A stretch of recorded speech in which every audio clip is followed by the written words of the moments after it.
Morris. I play Division III lacrosse and football at Alvernia University. Welcome to the channel.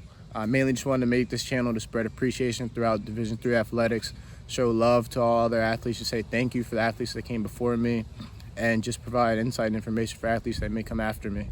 Often and today, you hear people bashing Division III athletics, and it just carries a persona that's just overall negative. And ultimately, it's been my goal to change that perspective by just providing firsthand experience and insight that maybe recruiters aren't giving you, coaches aren't giving you, and just things that aren't available to the everyday person. So thank you, and I hope you guys enjoy. As you can see in the title and the introduction, this episode will mainly focus on my recruiting process and just my overall Division III journey and kind of what brought me here. So just basic information: growing up, pretty normal kid, grew up a family, really loved sports, big on athletics. I grew up playing all the sports you could think of ever since I can remember playing. My biggest sports were baseball, football, and basketball. So growing up, I did all the AAUs, all the travel balls, all the little leagues, everything. Then going through middle school, I kind of changed my center of focus to basketball. I was huge on AAU, tried to get into the EYBL circuit, and I just really mainly focused on basketball. Getting to high school, that brought me to high school, where I entered high school mainly being a basketball player. I wasn't really interested in baseball anymore. Kind of fell off the grid playing baseball. Ultimately quit playing baseball. Came to school, did not want to play football.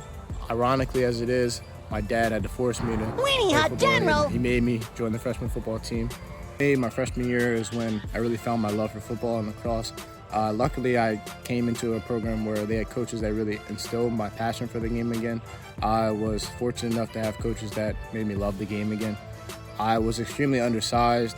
I didn't really lack confidence, or as far as skills, I believe I was up to par, if not better than some or most.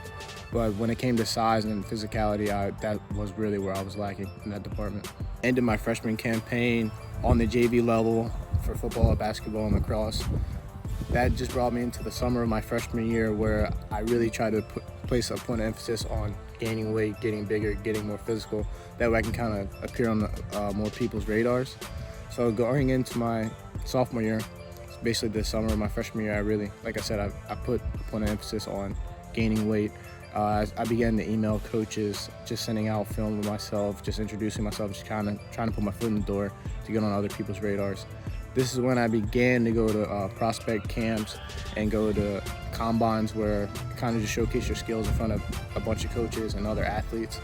And at these combines, I just couldn't help but notice that my size wasn't up to par with the rest of the kids. There was a big gap in between me and other kids. I couldn't compete. I ultimately couldn't compete. I couldn't lift with the guys. I was getting out-muscled. Ultimately, the skill gap was only because of size and muscle. It wasn't really athleticism. It wasn't skill. It wasn't understanding the game. It wasn't effort. It wasn't hard. It was just I couldn't compete physically. That's really when I kind of came to the realization that I wasn't a big FBS guy, and I kind of put my point of emphasis towards small FCS, small D2s, and just at this point in time, D3s really weren't on my radar, because much like other kids, I was hearing, Division III athletics. Oh my God! Division III athletics isn't a place where people compete. It isn't a place where sports are taken seriously. So, ultimately, Division III was the least of my concerns at the time. My junior year is really when the recruiting process really took off. The summer of my freshman year, once again, I just kind of put emphasis on gaining weight, cleaning up my techniques, and I also thought about changing positions. So growing up, I played mostly quarterback, running back, and quarterback. And when I got to high school, it's kind of when I transitioned to playing free safety, which I play now. But my junior year is kind of when everything took off. It's when I started going to individualized prospect camps in junior days. So basically, instead of going to combines, which had a broad group of coaches there from different divisions, different schools, different programs, instead of just having that big pool, I was just going to more selective areas where I knew that I was kind of on the radar, or I knew that I could potentially get on the radar if I had a good performance at their camps. So for those camps, essentially for a couple months, me and my dad, we were just going up and down the East Coast, traveling from school to school, just kind of put my name out there. Alongside working with my high school coaches, putting film together, sending out emails, sending out transcripts, sending out updated SAT scores, because my first SAT score was not too hot whatsoever. But just from that, this is kind of when I got my foot in the door for a bunch of programs. This is kind of when I got on the radar of different coaches. And from talking to different coaches, going to different schools, this is kind of when I realized that FCS level and Division II level schools, they typically don't offer that many athletic scholarships. I didn't go D2 obviously, so I'm not going to speak on D2. I'm not here to bash any other division or any other programs. But from my understanding of the recruitment, not too many guys get many scholarships. And at the schools that I was looking to, academic scholarships were kind of hard to come by. So ultimately that put me at either I have to go to a FCS where I get a scholarship, or I have to go D3 where they'll take into consideration my GPA, my SAT scores, and throw me out academic money. Years kind of when, like I said, I was awakened and enlightened about a lot of the recruiting process. This is when I learned a lot of information and acquired information from different schools. This is also when more schools started to come in and talk to me. This is when I had mostly D3s coming in, small D2s coming in and just talking to me in school, asking me how I'm doing, just trying to figure out what I wanted to do at the next level. And from this is when I realized that, okay, either I have to go FCS and get a scholarship or go to D3. This is when I kind of eliminated D2 as being an option, because financially, me and my family couldn't afford for me to go to D2. As far as FCSs, I only had one FCS offer. I wasn't one of those guys who, let's receive my 1,500th offer from Alabama University today. I wasn't one of those guys that was on Twitter, just being all world, being the spotlight of the universe. At this point in time, this is when I stopped being as stubborn as I was and just so closed-minded to playing at the Division III level. This was when reality faced me that I need to be open-minded to whatever opportunity allows me to play the sports that I love at the next level for the next 4 years of my life.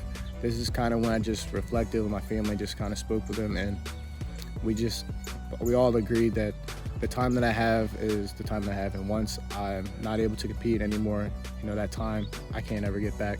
So this is kind of when I steered away from FCS level, where I was getting told, oh, you're gonna walk on, you're gonna redshirt, you're gonna sit behind this guy, sit behind that guy, and just kind of work your way up the totem pole. This is when I was like, okay, I have these next 4 years to play football, I have these next 4 years to play lacrosse. I want to go somewhere where I can make the most out of that, and I want to go somewhere where I will benefit not only academically and athletically, but I want to benefit as far as character development. I want to go somewhere where I get treated like I'm family. I want to go somewhere where ultimately my presence matters and I'm appreciated, and a place where they challenge me and ultimately just allow me to grow and become the man that I aspire to be.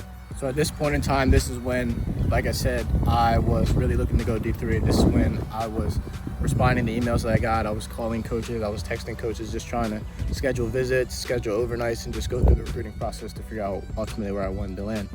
So long story short, I ended up at my school. I'm not here to promote Alvernia. I'm not here to promote any other school, bash any other school.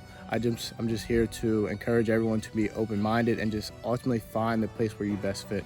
So for me personally, when I was at Alvernia, this was the place by far where I felt the family environment. This is a place where I felt that everyone enjoyed where they were at. This is a place where I felt cared for, and just ultimately, when you know that you found the right place, you'll know right away. As soon as I stepped on campus, I was just like, okay, this is the place where I want to be. This is also when the reality of D3 kind of hit me full speed. So I ultimately expected to walk into my school, be a starter right off the bat, and just kind of dominate at the level. I kind of still did underestimate Division III. I seen the value of it, but just being the naive teenager I was, I just thought, oh, okay, I'm gonna come in, step in, and be all world. That was not the case. I came into my school. I was ranked 12th out of 13 players at my position. I seen little to no field time by freshman year. I got very little reps in practice. I did play JV my freshman year for most of the season. This is what kind of brought me to a crossroads in my life. This is when I really had to work for something. This is when I kind of questioned myself, and this is when I really leaned on my family and then my friends to just kind of continue to push me and just provide that comfort and stability to ultimately help me succeed. There were points in time where I wanted to quit. There were points in time where I didn't want to be there anymore. I came very, very close to quitting, actually. Luckily, I had coaches that really cared about me and cared about my character and just challenged me to just put my best front foot forward and just push through the season, just see where it gets me. And just through my family, like I said, and my friends, I just continue to push, and ultimately I did earn a starting spot, and from that, my whole D3 experience changed. The one takeaway I have from this whole story and this whole journey is remain open-minded. There is competition at every single level. You'll hear it from coaches, you'll hear it from players, but take my first-hand experience through it. I was one of those guys who took D3 as a joke. I was one of those guys who went into D3 still kind of taking it as a joke, and just reality really hit me. And just take advantage of whatever opportunities you have. Don't close any doors, because you never know what tomorrow has. You never know what today will bring you. And ultimately, when your career is over, you want to get the most out of your career. And sports aren't everything. So when you're picking schools, don't just go to a school because, oh, the athletic program is great, or the atmosphere of the athletics is great. Like, don't get me wrong, that had a big impact on deciding where I wanted to go. Ultimately, when the lights are turned off, your cleats are unlaced, and the bleachers are empty, life hits you. And you have to make sure you go to a school that is going to help you get to the next level of your life. You have to go to a school that's going to help push you in life and just help develop you into the person that you want to be when you grow up. Go to a place that's going to help you develop in whatever profession you want to enter. Go to the place that's going to help you develop how you want to be as a man or as a woman, as a mother, as a father, as a spouse. Just go to the place that ultimately is going to make you happy, it's going to be your best fit, and it's going to bring you to the next point in life. But once again, I'm Tajir Morse, and that is my D3 journey. Thanks for checking in.